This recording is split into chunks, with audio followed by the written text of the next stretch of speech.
In today's video, we're going back to 2005 and analyzing a blockbuster trade that almost happened, sending Joe Thornton to the Anaheim Ducks rather than where he ended up with the San Jose Sharks. We'll discuss how this could have impacted both franchises' futures coming up next.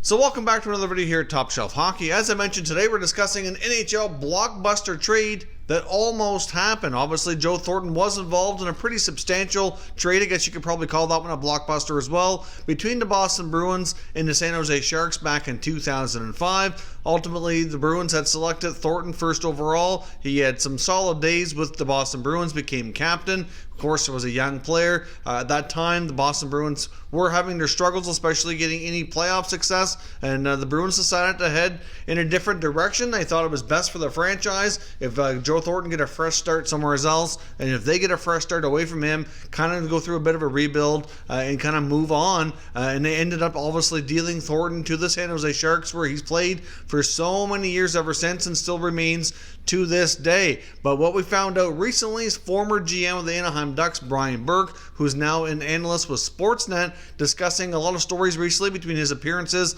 on Sportsnet's Hockey Central, as well as different interviews and things he's done, as well as some Twitter Q&A that he's done recently, talking about a lot of stories and trades that either happened or almost happened during his tenure as GM of both the Vancouver Canucks, the Anaheim Ducks, and the Toronto Maple Leafs during his illustrious career as a GM. Now, how this all happened, essentially here is we're going to take a look at what actually happened for the trade with Joe Thornton, the Bruins, and the Sharks, and what Burke is saying he was offering to the Bruins, and how this could have impacted both their franchises here moving forward. Now, first off, let's take a look at the actual trade that went down. We saw Joe Thornton being the only piece moved from the Boston Bruins to the San Jose Sharks. In return, they received Marco Sturm, Wayne Primo, and defenseman Brad Stewart. Now, this seems like a pretty underwhelming return. Of course, looking back on things like this in retrospect, even at the time, I remember thinking, geez, it seems like they didn't really get enough for Thornton, who was really heading into his prime years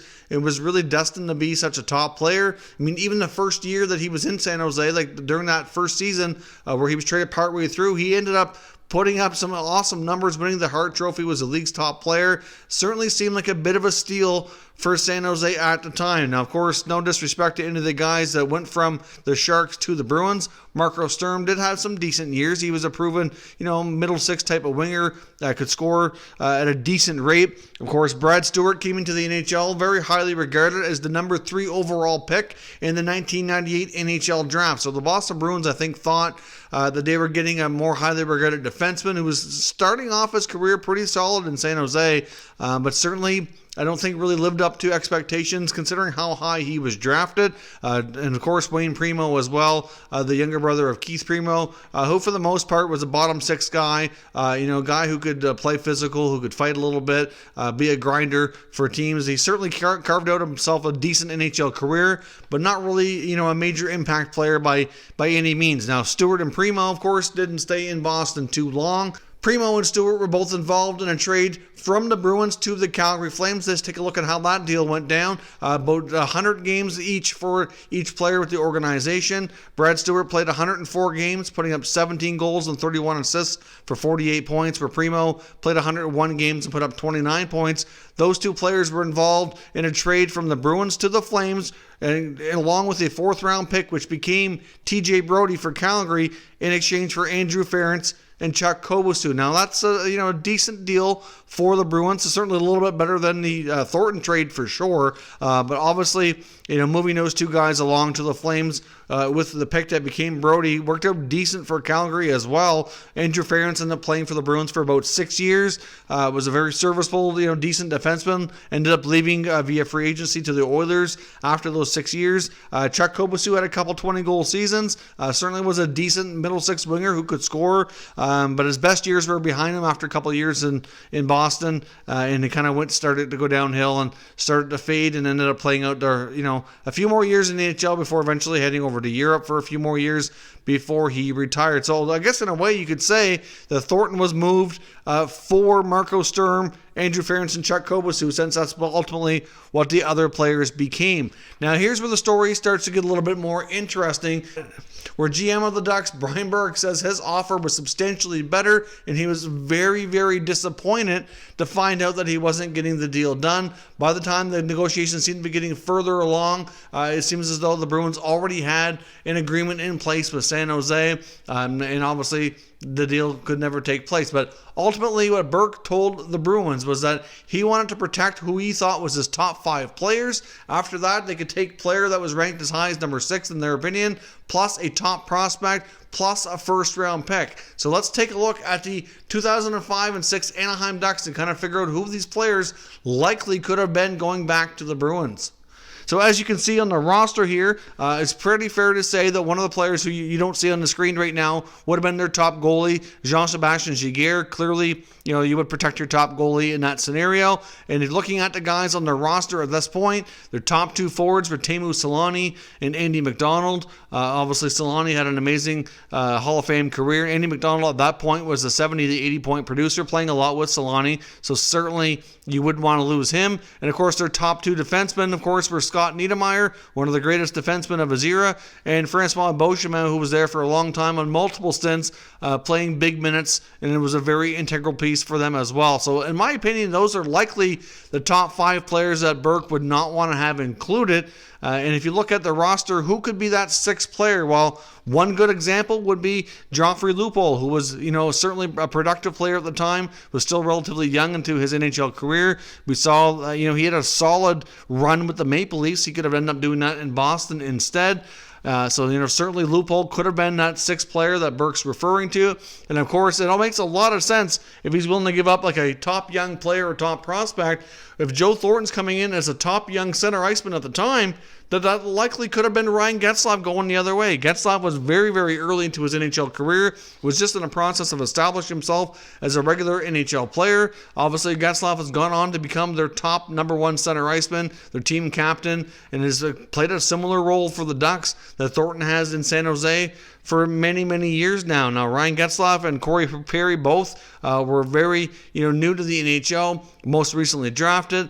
Both were on that 2007 Anaheim Ducks Stanley Cup winner, but of course they didn't play huge roles. They were important pieces and did contribute, but they were still very young players, playing a lesser role than they did later on in the year. So obviously that makes a lot of sense that Getzlaf would have been the player that they gave up as that top young player that Burke's referring to. And then of course you get a first round pick at that point, and in the following year, the 06 draft, the Ducks had the number 19th overall pick. So assuming that was about the same, one player that the Bruins could have selected because he was still on the board was Claude Giroux, who ended up going to the Philadelphia Flyers just a couple of picks later. Now, no guarantee they would have selected Giroux. Obviously, the pick that the Ducks ended up using on is a player who never panned out, and maybe the Bruins would have made the same choice. It's difficult to say, but it's still, the possibilities are there. And since we're talking about a hypothetical situation, certainly fun to think about the possibilities here that the Bruins could have possibly not landed Lupul, Getzlaf, and possibly even drafted Giroux.